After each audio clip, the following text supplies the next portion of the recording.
Eu quero convidá-lo para abrir a sua Bíblia, mais uma vez, no Evangelho segundo escreveu Mateus, capítulo 18, onde já foi feita a leitura, mas eu gostaria de ler somente um versículo do texto e que você deixe a sua Bíblia aberta aí, porque nós vamos voltar ao texto algumas vezes para investigar a sua mensagem e aprender com este texto algumas coisas muito importantes que Deus tem para nos ensinar. Vamos ler apenas o versículo 10 do texto que já foi lido, de Mateus capítulo 18, e começando com esse texto, e querendo o Senhor e com a sua graça, podemos aqui ter uma lição preciosa para nós nesta noite. Diz assim o versículo 10: Vede, não desprezeis algum destes pequeninos, porque eu vos digo que os seus anjos nos céus sempre veem a face de meu Pai que está nos céus. O texto aqui de Mateus capítulo 18, ele é muito interessante, onde Jesus é abordado pelos discípulos com uma pergunta: qual é o maior no reino dos céus? E Jesus então vai responder esta pergunta, mas como sempre o mestre faz, em vez de simplesmente trazer um conceito, em vez de explicar com palavras, Jesus traz uma figura que era facilmente absorvida por aqueles homens. Jesus usa frequentemente de parábolas, de comparações, de ensinos parabólicos, para que as pessoas pudessem mais facilmente compreender a sua mensagem. E ele põe uma criança no meio deles e diz: se vocês não se converterem e não se fizerem como esta criança, não forem humildes como ela, não entrarão no reino dos céus. Mas aquele que for humilde como ela é o maior no reino dos céus. Jesus estava ensinando que no reino de Deus as coisas são o oposto do mundo. No reino de Deus é assim: quem quiser ser o maior, seja o menor. Quem quiser ser o primeiro, seja o último. Quem quiser ser exaltado, se humilhe. E ele, com aquela criança, então, dá aquele ensinamento aos discípulos.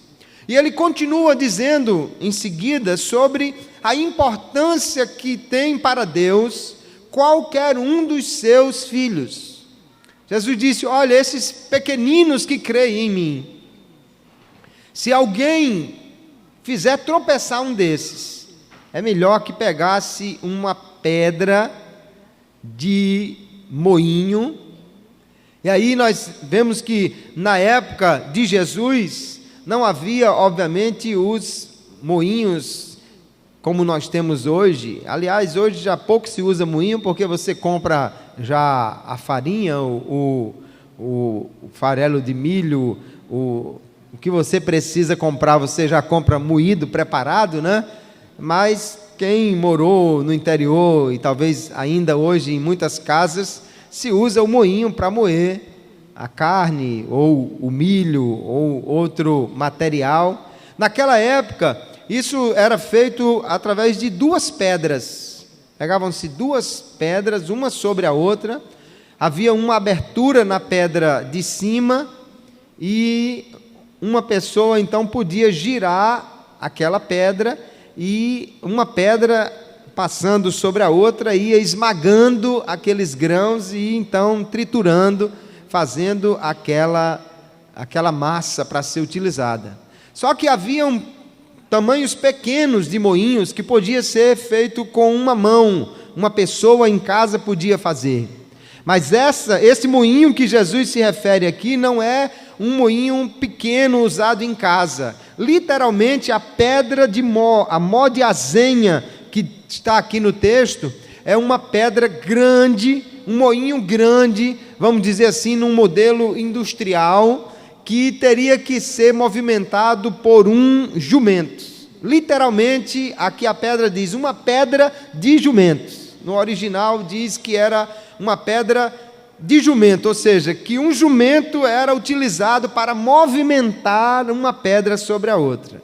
Você imagina então o tamanho e o peso da pedra que Jesus diz que era melhor amarrar essa pedra no pescoço de alguém e jogá-lo no fundo do mar do que fazer tropeçar um destes pequeninos que creem no Senhor. Sobre o que Jesus está falando? Ele está falando sobre a importância que Deus dá a nós, os seus filhos, a nós que cremos em Jesus. E ele continua dizendo que nenhum desses pequeninos deve ser desprezado, que se um pastor tem 100 ovelhas e uma se desgarra, ele vai atrás daquela, ele não deixa ela morrer lá. E ele diz, assim não é da vontade do Pai Celestial, que nenhum destes pequeninos se perca. Que texto maravilhoso, que nos mostra quanto nós somos importantes para Deus. A resposta aos discípulos, quem é o maior? Ela encontra duas respostas em Jesus. Primeiro, o maior é o menor. E segundo, para Deus não há maior, porque Ele valoriza cada um dos seus filhos. Ele não quer que nenhum destes se perca. Aleluia! Que mensagem maravilhosa. Mas parece que há uma distância do que nós estamos propostos a tratar hoje. O tema que nós preparamos para hoje é o cristão e os anjos. O que tem a ver com esse texto que nós lemos? É que nesse verso 10, Jesus fala sobre uma interação entre os anjos e os pequeninos. E diz, olha, não despreze esses pequeninos, porque os seus anjos nos céus sempre veem a face de meu Pai que está nos céus. E algumas pessoas, então, tomando esse texto, querem dizer que a Bíblia ensina sobre o anjo da guarda, que cada crente tem um anjo da guarda. Será que a Bíblia ensina realmente isto? É o que nós vamos investigar, entre outras coisas, nesta noite, pela palavra de Deus. Primeiro vamos entender o que são os anjos. A palavra anjo, tanto no hebraico quanto no grego, no hebraico é malar, no grego é angelos, significa mensageiro, alguém que foi enviado para entregar uma mensagem ou para realizar uma tarefa.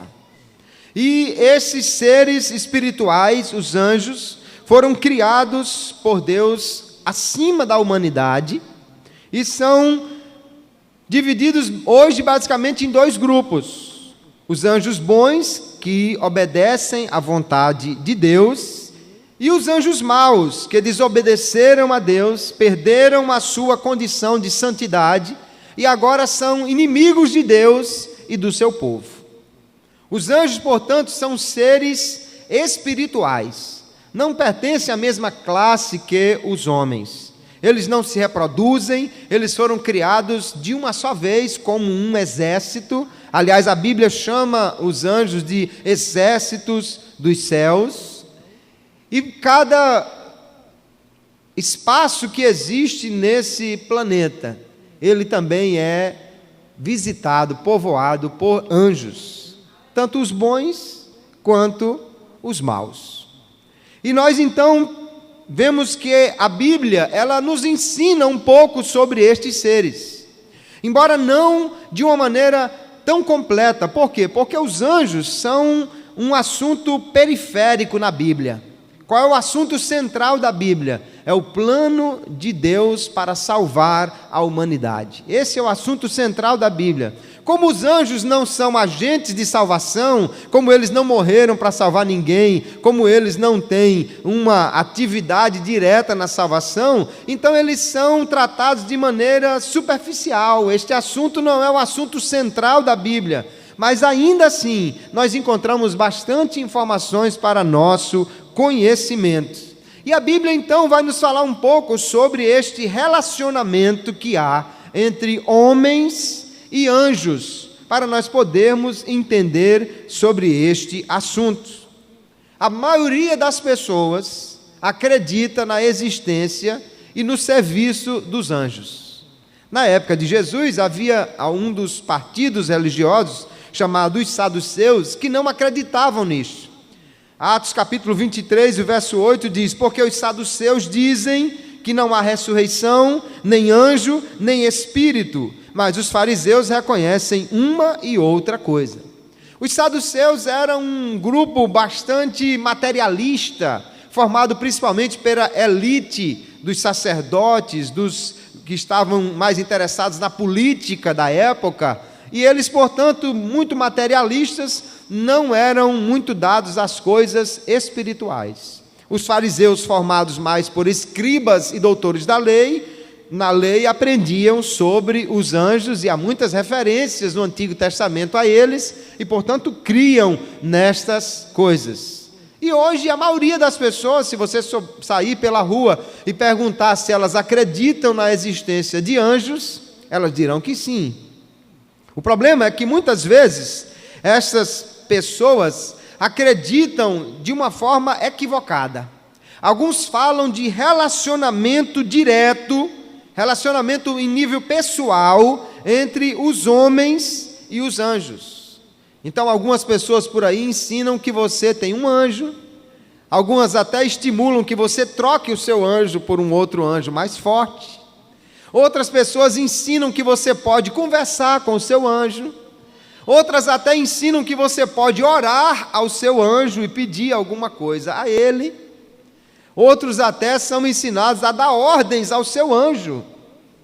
Será que a Bíblia nos ensina sobre essas coisas? Será que nós podemos conversar com o anjo, ou orar a ele, ou quem sabe fazer uma adoração de vez em quando para ele não ficar triste conosco? Será que a Bíblia ensina essas coisas? Nós precisamos entender então, queridos, que não é em sites na internet, não é em livros de misticismo, não é em nenhuma outra fonte que nós precisamos aprender sobre isso, mas na palavra de Deus. A Bíblia é o manual que nos ensina sobre que tipo de relacionamento é possível entre um cristão e um anjo, se é que é possível algum tipo de relacionamento entre esses dois seres. Nós vamos, portanto, ver na Bíblia Sagrada o que ela nos ensina sobre este assunto.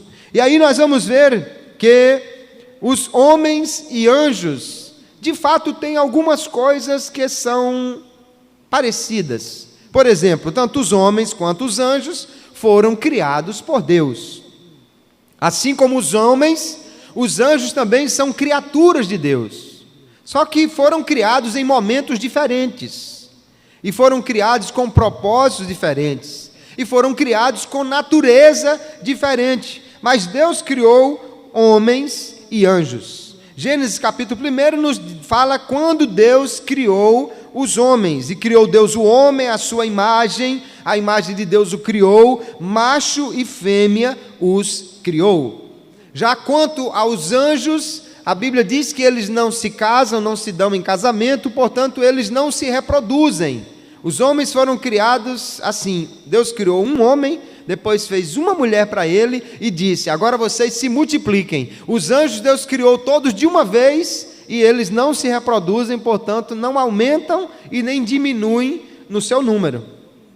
Aí no texto de Colossenses 1,16 diz que nele, em Cristo, foram criadas todas as coisas que há nos céus e na terra, visíveis e invisíveis, sejam tronos, dominações, principados, potestades. E aí neste meio estão também os anjos, que foram criados por Deus e que eles estão presentes neste universo que nós, os homens, também vivemos. Pela palavra de Deus entendemos que Deus criou os homens depois dos anjos. Primeiro Deus criou os anjos.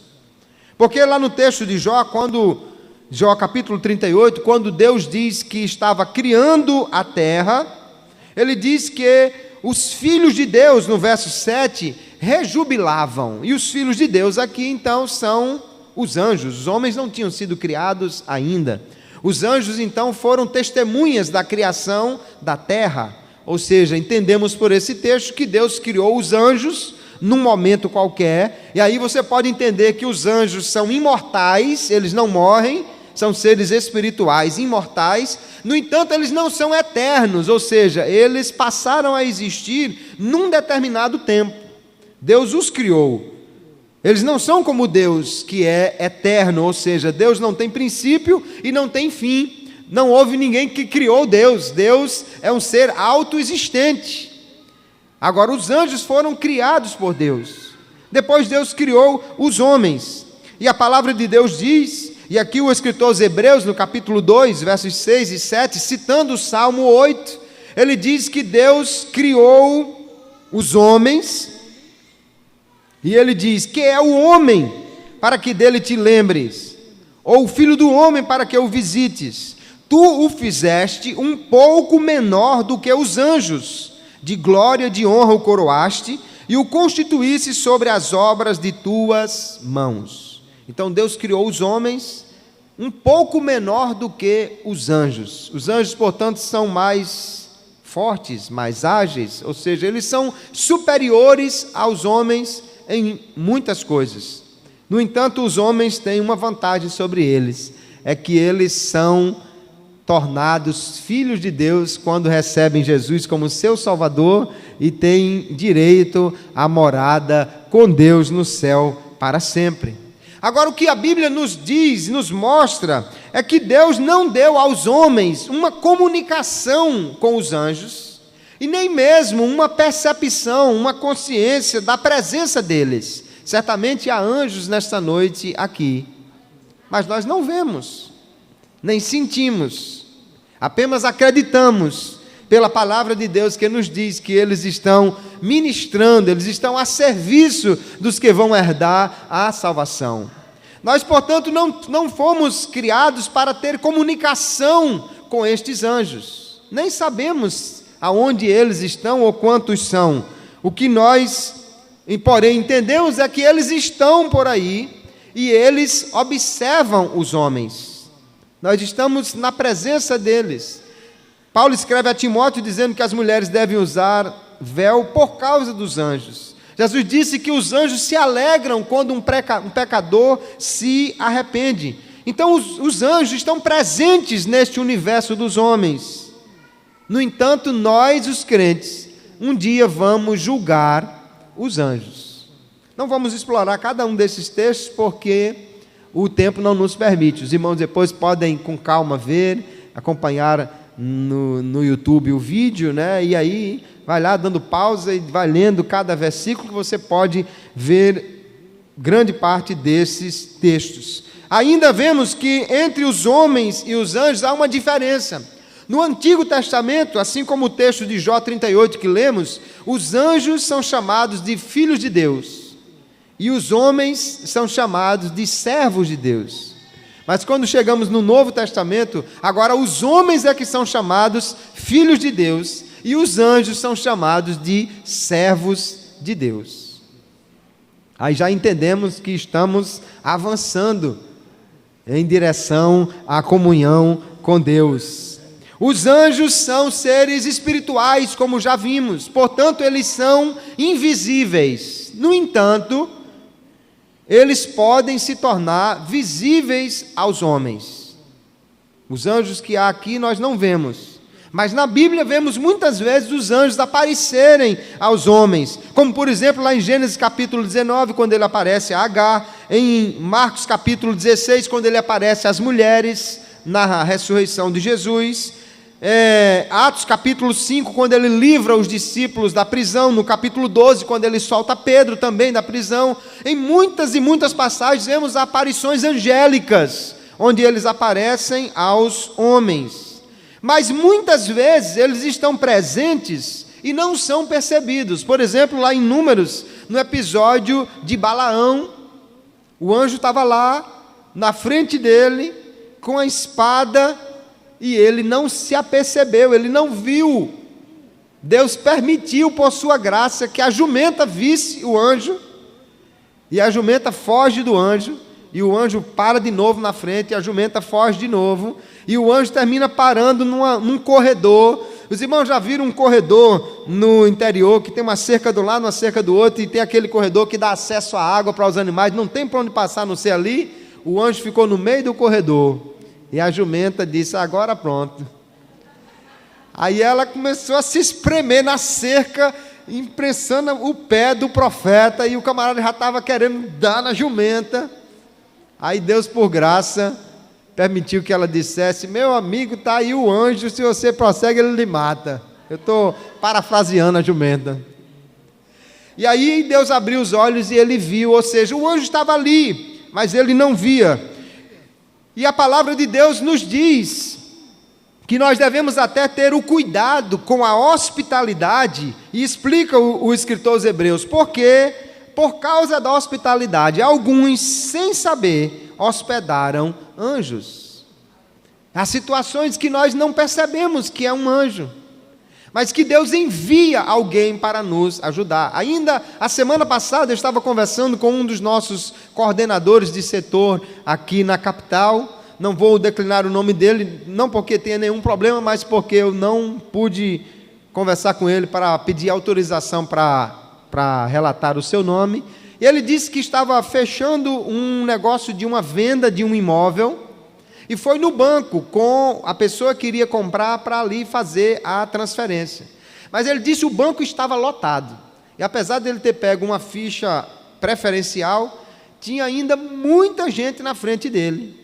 E ele tinha um compromisso, tinha que levar a esposa no médico e não podia esperar. E ele disse: meu amigo, vamos ter que deixar para outro dia. E o camarada, até um estrangeiro, dizendo: não, tem que ser hoje, tem que ser hoje. E de fato, talvez se ele não tivesse fechado naquele dia, o camarada tivesse desistido e ele não tivesse concretizado aquela venda. E ele disse que de repente estava ali dizendo: não, vamos embora, não posso esperar. E veio uma criança, parou na frente dele, com uma ficha na mão, e disse: pega essa ficha para o senhor.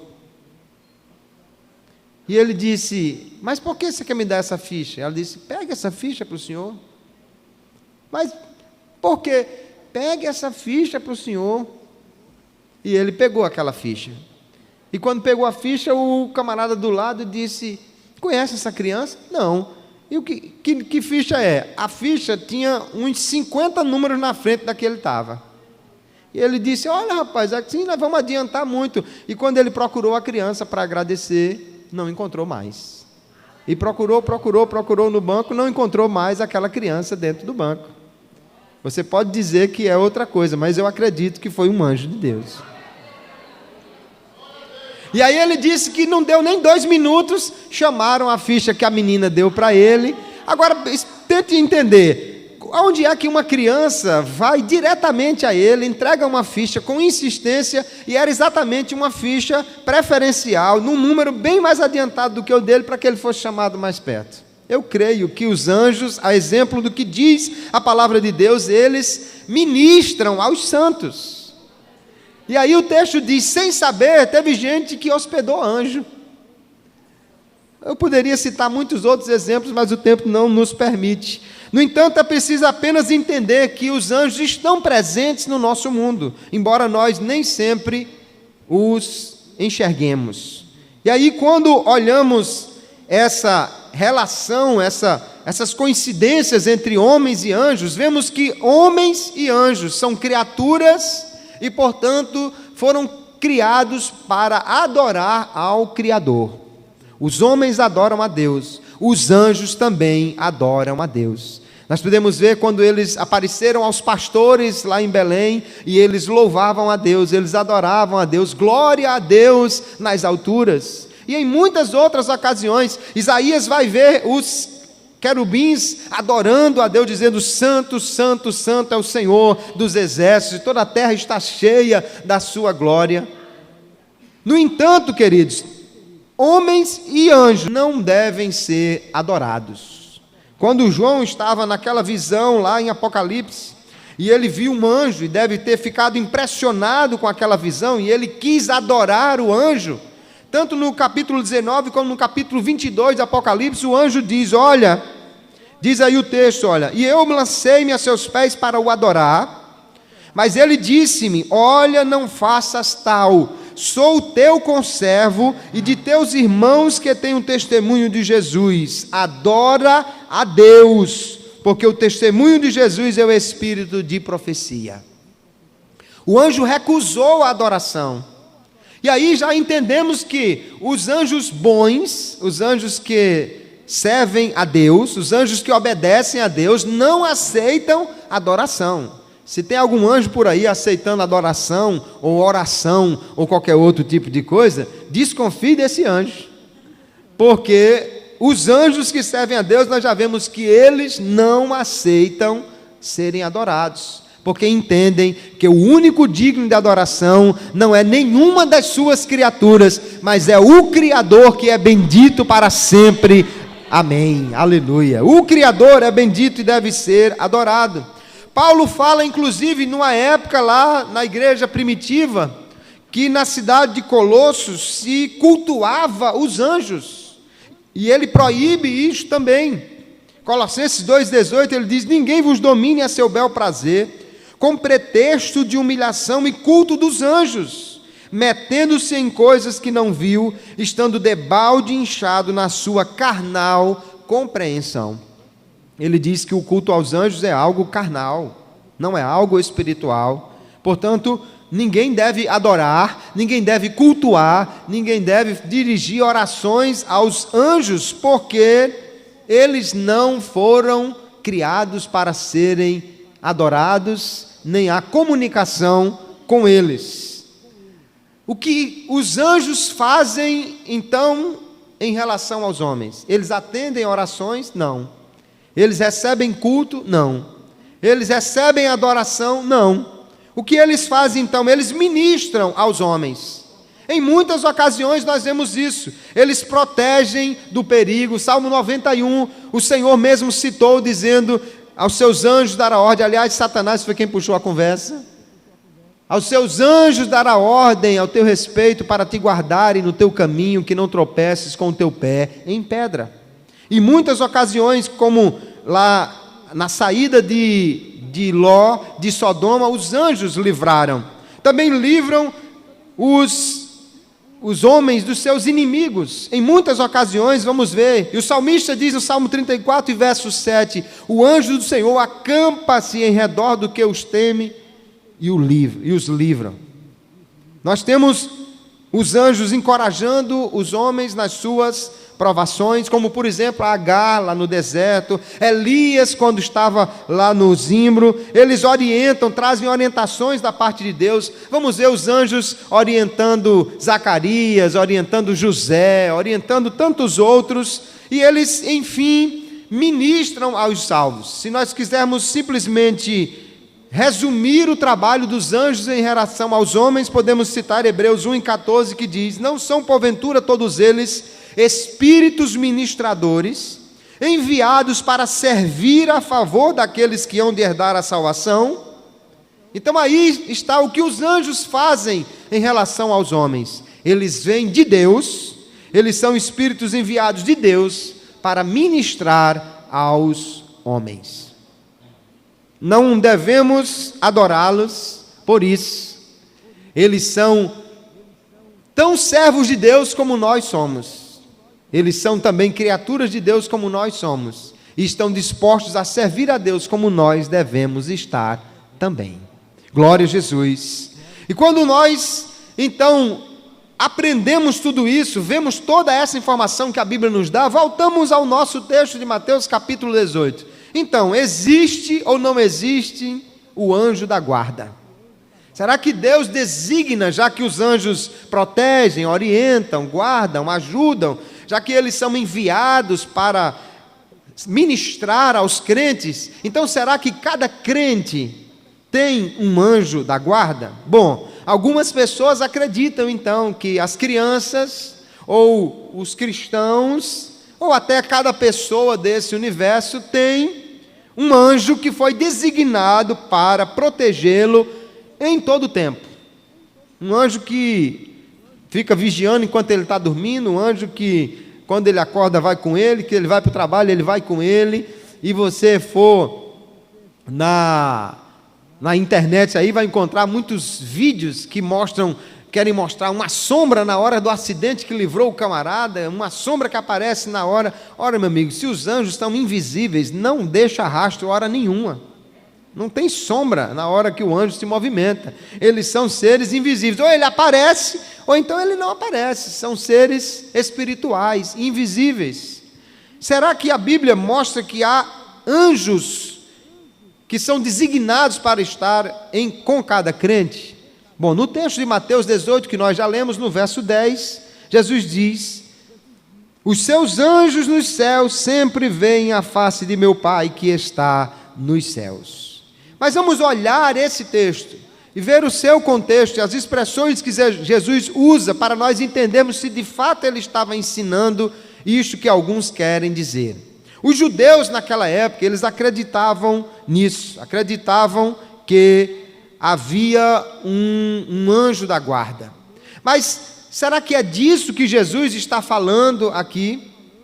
Quando nós lemos o texto, Jesus ele tomou aquela criança para dizer que ela era um modelo do que Deus queria que os homens fossem. Quem é o maior no reino dos céus? E aí vamos lembrar que reino era uma coisa que as pessoas daquela época entendiam. Nós brasileiros hoje não entendemos muito sobre reino, porque faz muito tempo que a gente não tem um rei no nosso país, e a gente não faz muita ideia do que é um rei. Mas as pessoas entendiam bem naquela época, porque eles tinham um rei presente ali. Um rei é uma autoridade suprema, absoluta. Ele não precisa consultar o Congresso se ele quiser prender, matar ou fazer qualquer coisa. Notadamente, naquela época, o rei podia fazer o que quisesse. O rei era uma autoridade absoluta. Mas haviam pessoas que estavam mais próximas do rei. E geralmente as pessoas que estavam próximas do rei eram os grandes. Até hoje, quem se aproxima das autoridades geralmente são considerados pessoas importantes, são VIP, né? São pessoas que têm poder. Então, as pessoas que tinham acesso ao rei eram as pessoas maiores, as pessoas mais importantes. E quando os discípulos perguntam quem é o maior no reino dos céus, Jesus apresenta aquela criança. E ele diz: olha, quem não se fizer humilde como ela, não entrará no reino dos céus. Ele estava ensinando que nós não devemos procurar saber quem é o maior, mas sim procurar ser o menor. Procurar ser o menor que nós devemos fazer. Mas quem são as pessoas maiores e mais importantes? Jesus disse: olha, esses pequeninos aqui, tem anjos que assistem a eles, que estão constantemente diante do Pai que está no céu. Jesus estava dizendo, os anjos, até os mais importantes, que estão constantemente na presença de Deus, eles são enviados para assistir esses pequeninos aqui que creem em mim. Então você acha que é importante?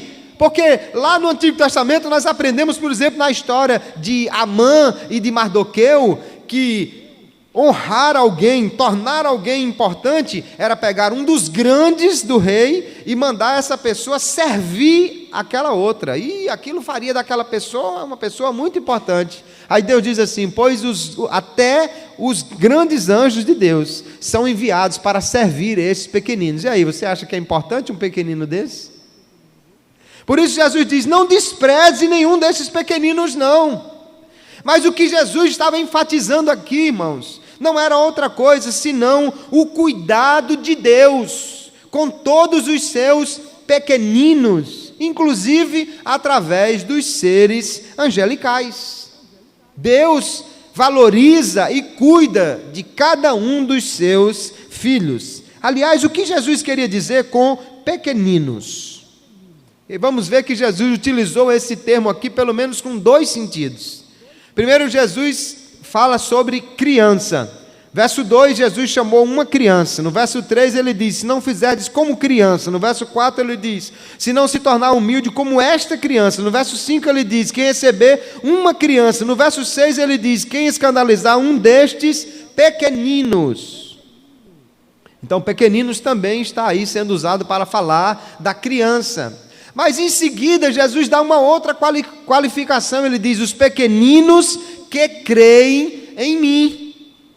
E aí você observa que no restante do texto, no verso 10 e no verso 14, Jesus volta a falar dos discípulos dele como os pequeninos. Então, os pequeninos aqui não são só as crianças, mas também qualquer discípulo de Jesus. Porque os discípulos eram considerados também filhos de quem os ensinava. Os discípulos eram considerados também bebês. Paulo vai utilizar essa figura, o escritor aos Hebreus vai utilizar essa figura, Pedro vai utilizar essa figura, dizendo que os que estão crescendo ainda na fé são meninos, são crianças, ainda precisam de leite, eles têm que crescer. Então Jesus fala aqui do termo pequenino, tanto falando literalmente das crianças, quanto figuradamente dos discípulos. No texto do verso 10, é preferível até entender que ele está falando de pequeninos como os discípulos, e não simplesmente as crianças. Nós vamos ver que Mateus, diversas outras vezes, vai usar desse texto para falar dos discípulos. Por exemplo, Mateus 10:42, ele diz: qualquer que tiver dado, só que seja um copo de água fria a um destes pequenos. E aí ele não está falando das crianças, ele está falando dos discípulos. No capítulo 18 ele diz: qualquer que fizer tropeçar um destes pequeninos que crê em mim, melhor lhe fora que lhe pendurasse ao pescoço. Nós já lemos esse texto. Ele está falando pequeninos no sentido de crer nele, ou seja, os discípulos. Então o que Jesus está dizendo é que os discípulos, eles têm a assistência dos anjos, que os que creem em Jesus, eles são assistidos pelos anjos. Mas note que quando Jesus está falando disso, ele não está dizendo que cada pessoa tenha individualmente o seu anjo. Nós vamos ver bem claramente isso. Porque Jesus estava também corrigindo uma percepção equivocada dos judeus da época. Eles criam que cada pessoa tinha o seu anjo da guarda. Provavelmente, eles, até porque viviam num ambiente helenizado, num ambiente influenciado pelos gregos, eles tenham sido também influenciados por Zoroastro. O zoroastrismo vem de uma origem persa, no entanto, ganhou muita divulgação no ambiente grego, e entre outras coisas, os seguidores de Zaratustra, o Zoroastro, acreditavam que cada pessoa tinha o seu anjo da guarda. Inclusive, até mesmo lá na igreja primitiva, as pessoas acreditavam que o anjo da guarda poderia até assumir a forma da pessoa a quem ele protegia. Nós vemos lá em Atos capítulo 12, verso 15, quando Pedro chegou batendo lá na porta, e a menina foi atender, e ela disse: é Pedro, mas Pedro estava preso, assim a igreja estava pensando, e disseram: não é Pedro, é o anjo dele. Mas Jesus não está ensinando, e nem Lucas estava ensinando com esse texto de Atos, que cada pessoa tem o seu anjo pessoal, o seu anjo da guarda. Ele estava apenas registrando a crendice daquele povo. Isso não passava de uma superstição, que cada pessoa tinha o seu anjo da guarda. O que Jesus estava ensinando na realidade é que os anjos são enviados por Deus para assistir a esses pequeninos que creem nele. Portanto, não deveríamos desprezar nem o menor dos discípulos, porque Deus não despreza nenhum dos seus filhos. Se eles precisarem de assistência, e nós sempre precisamos, Deus pode enviar anjos, até os maiores anjos, para proteger os seus fiéis. Aleluia! Glória seja dada ao nome de Jesus. Mas o que nós vemos aqui no texto, queridos, é que esses anjos, Jesus diz assim: os seus anjos estão sempre diante da face de meu Pai. Então ele não está dizendo que os anjos estão ao lado de cada pessoa. Esses anjos estão no céu, vendo a face de Deus. E é lá onde os anjos geralmente estão. Agora, quando eles recebem ordem de Deus, aí eles são enviados para exercer o seu ministério. Você lembra de Daniel? Ele estava orando, e aí veio um anjo, ou um arcanjo, e ele diz: quando você começou a orar, Deus me enviou. Cornélio está lá orando, capítulo 10 de Atos, e aparece um anjo e diz: Cornélio, as tuas orações foram ouvidas. Deus enviou aquele anjo para trazer a mensagem para Cornélio. Então os anjos não ficam por aqui do lado de cada pessoa, não, eles ficam lá no céu, aguardando as ordens de Deus. Onde quer que eles estejam, eles estão aguardando o mandado de Deus. O que Jesus está ensinando é que os anjos são também parte do cuidado de Deus para com o seu povo, que eles livram, que eles protegem, que eles ministram aos crentes quando são enviados por Deus. E aí no Salmo 91, o texto é bem claro, diz assim: porque aos seus anjos, aos seus de quem? De Deus. Aos seus anjos dará ordem a teu respeito, para te guardarem em todos os teus caminhos. O texto não diz que o anjo fica lá, já no ponto para proteger o camarada, mas quando é necessário, Deus dá ordem ao anjo para proteger, para livrar, para guardar, para fazer alguma coisa. Os anjos não são nossos servos, eles são servos de Deus. Eles estão a serviço de Deus. Deus, portanto, dá ordem a eles. E nós vemos, por exemplo, no caso de Pedro, lá em Atos capítulo 12, Pedro estava preso na prisão. A igreja estava orando. Agora, quando a igreja orava, Deus enviou o seu anjo. Aleluia! Deus enviou o seu anjo. E o anjo não estava ali do lado de Pedro, mas ele diz claramente o texto que ele foi enviado. Ora, se o anjo já estivesse ali e fosse o anjo da guarda de Pedro, ele não precisava ser enviado, ele não já estava lá? Mas o anjo foi enviado. E depois que o anjo livrou Pedro da prisão, o anjo, diz o texto, que o deixou. Não diz o texto que o anjo estava visível e simplesmente ficou invisível, mas que o anjo o deixou. Por quê? Porque não é para ele estar ali do lado da pessoa, ele está assim, aguardando as ordens de Deus. E aí nós vemos ainda que o propósito de Deus enviar um anjo é exatamente para ele cumprir uma missão, um mandato. Deus manda um anjo, vai e faça isso. Você vê lá em Sodoma e Gomorra, Deus enviou os anjos para destruir a cidade. Você vê em muitas outras ocasiões que os discípulos foram livrados, ou que Israel foi protegido, Deus enviou o seu anjo para fazer alguma missão. Agora, se cada pessoa já tivesse um anjo do seu lado, então não seria necessário Deus enviar ninguém. Mas muitas vezes a Bíblia vai dizer: Deus enviou o seu anjo. Deus mandou um anjo. Se ele já estivesse ali, era só Deus mandar que ele fizesse alguma coisa, não precisava ser enviado. E aí alguém pode dizer: mas o Salmo 34, verso 7 diz assim: o anjo do Senhor acampa-se ao redor dos que o temem e os livra. Mas nós precisamos entender a linguagem do Salmo. Os Salmos foram escritos, irmãos, em linguagem poética. E aí, quando falamos de linguagem poética, há uma liberdade de expressão. O salmista diz assim: todas as noites eu faço nadar a minha cama nas minhas lágrimas. Você imagina o quê? Que o salmista chorou aí uns 400 litros de lágrima de noite e a cama dele ficou boiando lá no meio do quarto? É óbvio que não. Então, de que o texto está tratando? Liberdade poética, expressão poética. Ora, imagine se o anjo arma uma tenda do lado da pessoa. Aí eu venho para cá.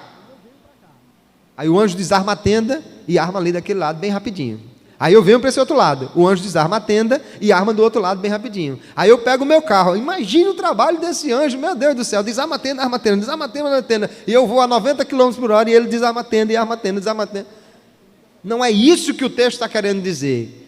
estar com a sua tenda armada, acampado ao redor do que os teme, fala da prontidão do anjo para servir.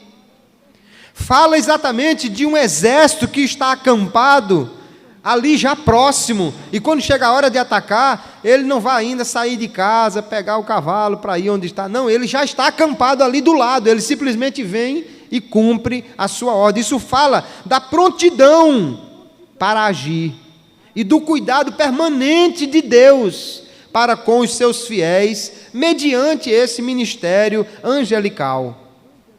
Não precisa, quando você for dormir, dizer: Deus, acampe o seu anjo, Deus, coloque um anjo, porque isso, irmãos, já faz parte do cuidado de Deus para nós. O que nós podemos fazer é agradecer a Deus, é louvar a Deus pelo cuidado dele, que inclui o ministério angelical para nos guardar e para nos proteger. Agora, note bem que não há, portanto, um texto na Bíblia que mostre realmente que cada anjo tenha um cristão para proteger, ou que cada cristão tenha o seu anjo.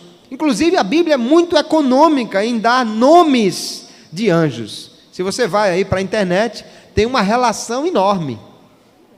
Além de Miguel e de Gabriel, aí encontram, mas não sei quantos Els. Tem Rafael, tem Uriel, tem não sei o que El, tem um monte de El, citado como nomes de anjos. No entanto, a Bíblia não fala nada sobre esses nomes, sobre esses anjos, a não ser do arcanjo Miguel e do anjo Gabriel. Os únicos que nós temos nomes na Bíblia, e dos anjos bons não temos mais nenhum outro nome. As pessoas aqui inventam por aí um monte de nome de anjo e diz: o seu é fulano, o seu é cicrano, o seu é o outro, e o seu é o outro, mas não há nenhum texto na Bíblia que sustente isso. As intervenções dos anjos, elas são ocasionais.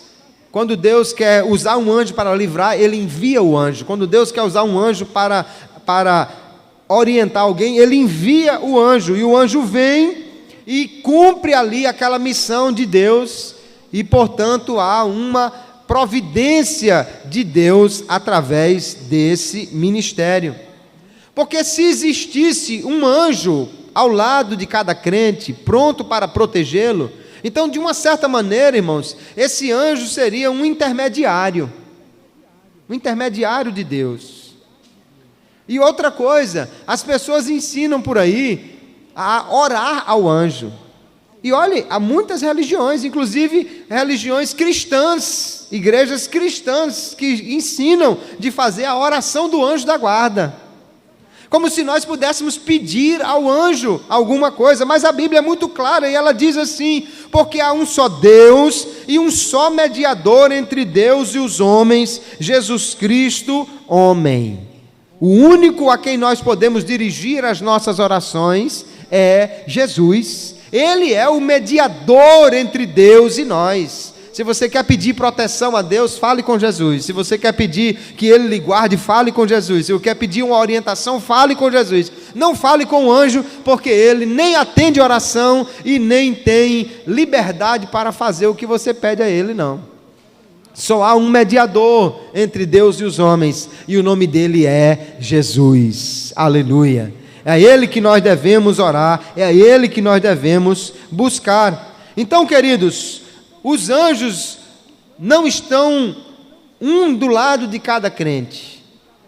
Agora, existe também uma outra classe de anjos que nós falamos no início, são os anjos maus. Esses anjos, eles desobedeceram a Deus, eles caíram, mas ainda continuam em alguns textos sendo chamados de anjos. Em Mateus, o Senhor diz que o inferno foi preparado para o diabo e seus anjos. E mesmo caídos ainda são chamados assim, embora a Bíblia os classifique também como espíritos imundos, como demônios. E aí vemos no texto, por exemplo, de Apocalipse, capítulo 18, verso 2, dizendo: e ele clamou com voz forte, dizendo: caiu a grande Babilônia, e se tornou morada de demônios, e guarida de todo espírito imundo e guarida de toda ave imunda e detestável. Aqui ele está usando, portanto, adjetivos como sinônimos: demônios, anjos caídos, espíritos imundos, são todos nomes usados para designar estes anjos maus que desobedeceram a Deus. E muitas vezes esses anjos são identificados com a idolatria. Por trás de cada ídolo há um demônio. Quem fomenta a adoração a outra coisa que não seja Deus são os demônios.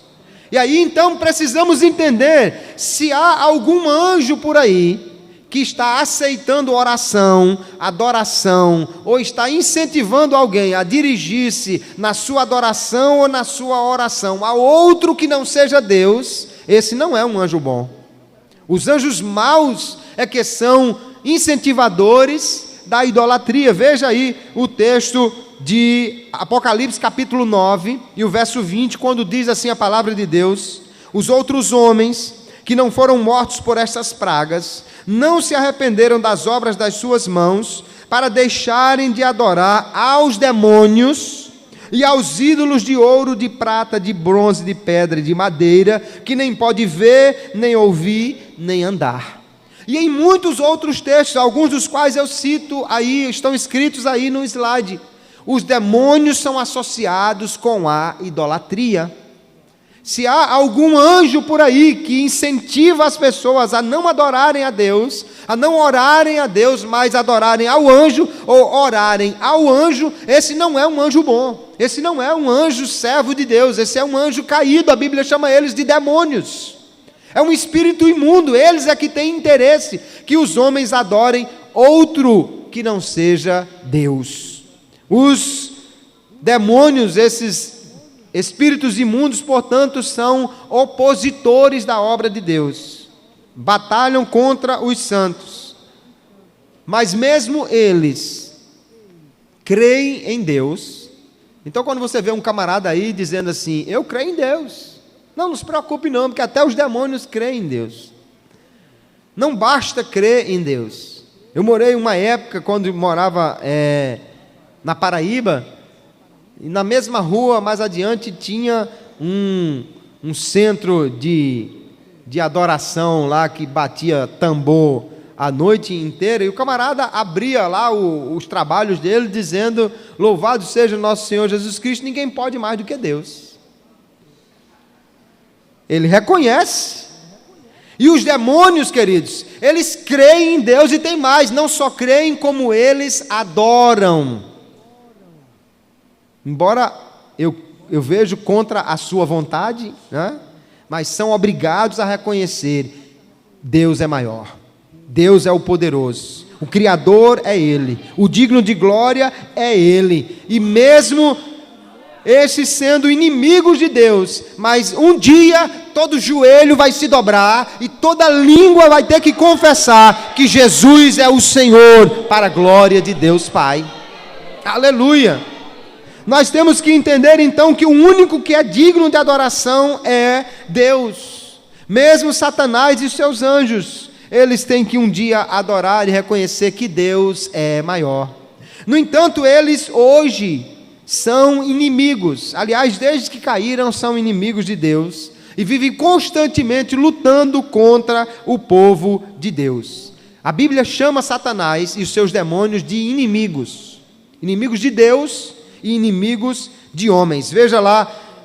Agora, o que nos dá o conforto, irmãos, é que mesmo sabendo que eles são inimigos, que eles estão contra nós, que eles são superiores aos homens e que eles estão por aí querendo nos destruir, mas a palavra de Deus diz claramente que maior é aquele que está em nós. E Jesus disse assim lá em Lucas capítulo 10: eis que vos dei autoridade para pisar serpentes e escorpiões, e sobre todo o poder do inimigo, e nada vos fará dano algum. Aleluia!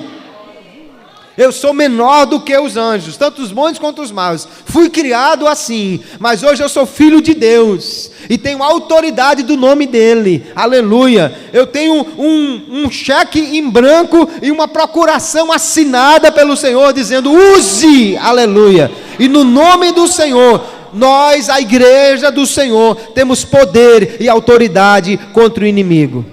Aleluia. Você pode ser pequenino, mas Jesus já avisou: olha, não despreze os pequeninos não, porque os anjos que servem a eles estão constantemente vendo a face de Deus, e quando eles falam em nome de Jesus, aí então os demônios são obrigados a reconhecer a autoridade deste nome.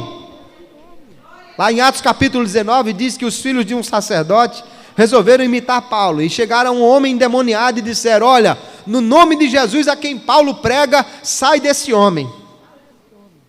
Aí o demônio disse assim: Paulo eu sei quem é, Jesus eu conheço muito bem, agora vocês eu não faço a menor ideia de quem seja. Aí diz o texto que o endemoniado pulou em cima daqueles camaradas, rasgou, bateu, arranhou, machucou, e eles saíram longe. Agora, por que eles disseram: eu sei quem é Paulo? É porque sobre Paulo está a autoridade do nome de Jesus. E sabe qual a boa notícia que eu tenho para lhe dar? É que a mesma autoridade que estava sobre Paulo está sobre mim e sobre você. Se você é fiel a Deus, se você é um crente em Jesus, se você crê no Senhor e entregou a sua vida para Ele, Ele já passou-nos essa procuração dizendo: estes sinais seguirão aos que crerem em meu nome, expulsarão os demônios.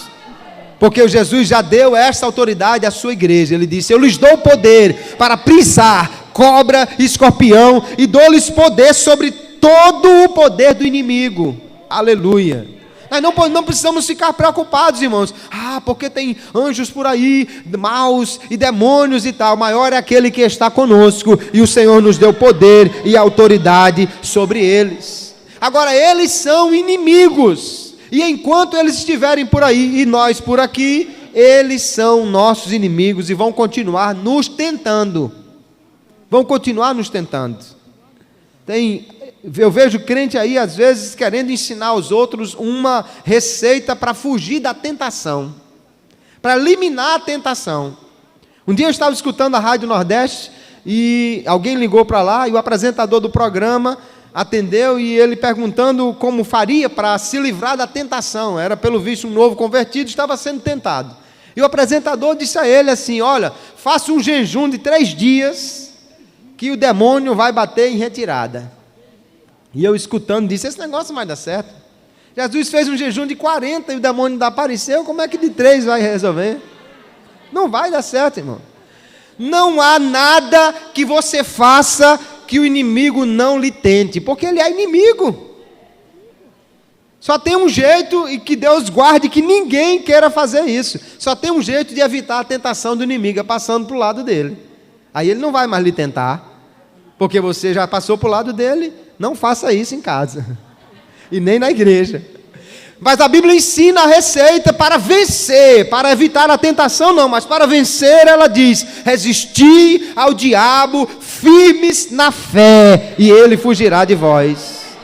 Mas até Jesus, que resistiu e venceu, a Bíblia diz: o diabo o deixou por um pouco, depois ele voltou, e voltou muitas vezes certamente para tentar o Senhor. Não há como evitar a tentação, porque ele é nosso inimigo, mas nós temos a certeza que somos vitoriosos em Jesus, e que temos poder e autoridade para vencer toda e qualquer tentação.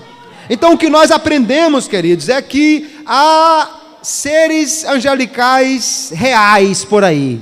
Os anjos bons e os anjos maus. Nós precisamos entender que eles são reais, eles existem, eles estão ativos por aí. No entanto, a Bíblia, apesar de não nos falar muito sobre eles, porque eles são, como já disse, um assunto periférico na Bíblia, não é o assunto central da Bíblia, o que nós temos na palavra é suficiente para entendermos que os anjos são ministros de Deus a nosso favor, os anjos bons. E os anjos maus são inimigos de Deus que nós devemos resistir por sua palavra. Isto nos basta saber. A Bíblia não nos manda ter nenhum relacionamento com os anjos. A Bíblia não manda orar aos anjos, não manda cultuar aos anjos, não manda adorar aos anjos. Pelo contrário, ela recomenda que não se faça isso. Sabe por quê? Porque o nosso relacionamento não é para ser com as criaturas espirituais. O nosso relacionamento é para ser com o Criador, o Pai de todos os espíritos. É a Ele que nós devemos adorar, servir, honrar, orar. É dele que nós precisamos e é a Ele que nós nos devemos achegar. Não se aproxime do seu anjo, não fale com o seu anjo, não ore ao seu anjo. Fale com aquele que criou os anjos. Ele é que pode resolver, Ele é que pode, enfim, solucionar qualquer problema. Se precisar de um anjo, Deus envia. Se precisar de mais de um, Ele envia. Aliás, Jesus disse assim, olha, se eu quisesse, eu pedia ao Pai, e Ele mandava-me agora legiões de anjos. Um anjo matou 185 mil pessoas. 2 destruíram Sodoma e Gomorra. Uma legião tem 6 mil soldados. Imagine 6 mil anjos, o que é que podem fazer se Deus mandar ir contra alguém. Jesus está dizendo do potencial de ajuda e de socorro que Deus tem para fazer com o crente, irmãos. Se Deus quiser, Ele manda todo o socorro que você precisa. Aleluia. Mas o nosso relacionamento é com Ele, é com o Pai, é com o Criador dos anjos. Ele é que nós devemos adorar e buscar. E se nós precisarmos, Ele envia os seus anjos. Mas uma coisa eu quero dizer para encerrar: a nossa segurança não está na proteção dos anjos. Um dia eu estava numa vigília lá em Parnamirim. E durante essa vigília teve um tiroteio na rua, lá em frente à igreja. Uma bala chegou a atingir um dos carros que estava estacionado lá dos irmãos. Mas quando terminou aquela confusão ali e tal, aí um irmão disse: Deus me deu uma visão de 2 anjos fortes aqui na porta da igreja. E aí os irmãos, oh, glória a Jesus, aleluia. E aí em seguida me deram a oportunidade. Para quê? Eu digo, irmãos, amém, existem anjos realmente para nos guardar, mas a nossa segurança não está neles não, irmãos. Se ninguém tivesse visto anjo nenhum, se Deus não tivesse mostrado nenhum anjo, ou tivesse mostrado 2 anjinhos pequenininhos assim, se é que tem anjo de tamanho diferente, né? É que o irmão enfatizou bem que o anjo era grandão, fortão. Nossa segurança não está nisso, porque a nossa segurança está no Senhor, aleluia. E Ele prometeu dizendo: eu estou convosco todos os dias até a consumação dos séculos, aleluia. Hebreus capítulo 13, ele diz: olha, vocês não estejam preocupados, porque Ele disse: não te deixarei e nem te desampararei, aleluia. Quem está com você não é um anjo, seja ele forte ou fraco, seja ele magrinho ou fortão. Quem está com você é o Deus que tudo pode, é o Criador dos anjos, é o Deus que pode dar ordem a todo o exército celestial. Ele está com você, Ele habita em você, Ele está contigo a cada instante, aleluia. Às vezes eu fico preocupado quando vejo os crentes clamando muito pelos anjos. Agora eu estou seguro porque eu vi um anjo. Senhor, põe um anjo aqui. Meu irmão, clame pelo Senhor. Deus não precisa dos anjos para livrar ninguém. Ele usa-os para isso, mas Ele não precisa. Quando o diabo foi liberado para tocar em Jó, Deus disse assim: vá, toque nele. Antes Deus disse: vá, tire o que ele tem, e pronto. E o diabo não passou 1 milímetro do que Deus permitiu. Porque quando Deus dá uma ordem, ninguém pode ultrapassá-la. E Deus o texto não diz que Deus disse assim: Miguel, só por precaução, bote uns 10 anjos lá com Jó, porque não sei se o diabo vai ou não vai. Para não ter perigo, Não, Deus não precisa mandar anjo para proteger ninguém, porque há autoridade em Deus para dizer não toque e não toca. Há autoridade em Deus para dizer saia e sai.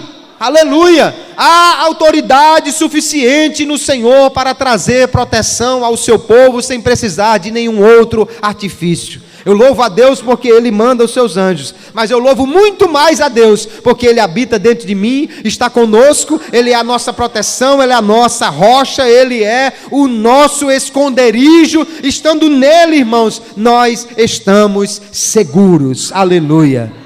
Graças a Deus por seu cuidado que se estende a nós, inclusive pelos anjos, mas muito mais graças eu dou, porque o Criador dos anjos habita dentro de nós e está conosco a cada dia. Toda glória seja dada ao nome do Senhor, porque Ele cumpre a sua promessa, e Ele disse: eu estou convosco todos os dias até a consumação dos séculos. Se Jesus está com você, você já tem proteção suficiente. Se Jesus está com você, você já tem providência suficiente. Se Jesus está com você, você já tem cuidado suficiente. Aleluia! Se Deus quiser enviar anjos, que Ele o faça de acordo com a sua vontade. Mas se o Senhor é o meu pastor, nada vai me faltar. Ao Senhor toda glória, toda honra e todo louvor, por todo o cuidado, por toda a providência, por tudo que Ele tem feito por nós. A Bíblia não ensina sobre anjo da guarda, mas ensina sobre um Deus que guarda e que não bate nem a pestana. A Bíblia diz: eis que não dormita, não tosqueneja o que te guarda. Aleluia!